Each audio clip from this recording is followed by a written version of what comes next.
చూశాడు. రాజకీయంలో కూడా నేను కులం గురించి మాట్లాడలేదు, మతం గురించి మాట్లాడట్లేదు, ఓన్లీ అభివృద్ధి గురించి మాత్రమే ఆలోచిస్తూ ఈ పట్టభద్రుల ఎమ్మెల్సీ ఎన్నికల్లో నేను ముందుకు వస్తున్నాను. మరి ఇంతకుముందు పెద్దలు చాలా మంది చెప్పినట్టుగా మరి కొద్దిమంది ఎన్నో మరి సోషల్ మీడియా అటాక్ చేసినా మరి మీ అందరికీ తెలుసు, వేదిక పైన ఉన్న వాళ్ళు, వేదిక ముందు ఉన్న వాళ్ళు కూడా ఉన్నారు.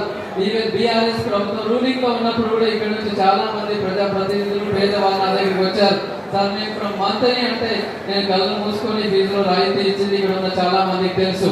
కాబట్టి మరి సార్ కన్సెషన్లు ఇవ్వడని, ఫీజులు లాగుతున్నాడని ఇవన్నీ కూడా పచ్చే అబద్ధం. ఇక్కడ ఉన్న చాలా మందికి 1998లో ఇక్కడ నుంచి ఒక పేద వైశ్య అమ్మాయి పేరు రూపా అని చెప్పేసి ఇక్కడ ఒక వైశ్య వెరీ పూర్ ఫ్యామిలీ నా దగ్గరికి వస్తే ఆ అమ్మాయికి ఆ రోజుల్లో 2 సంవత్సరాలు విత్ హాస్టల్ ఫ్రీ ఇచ్చాను.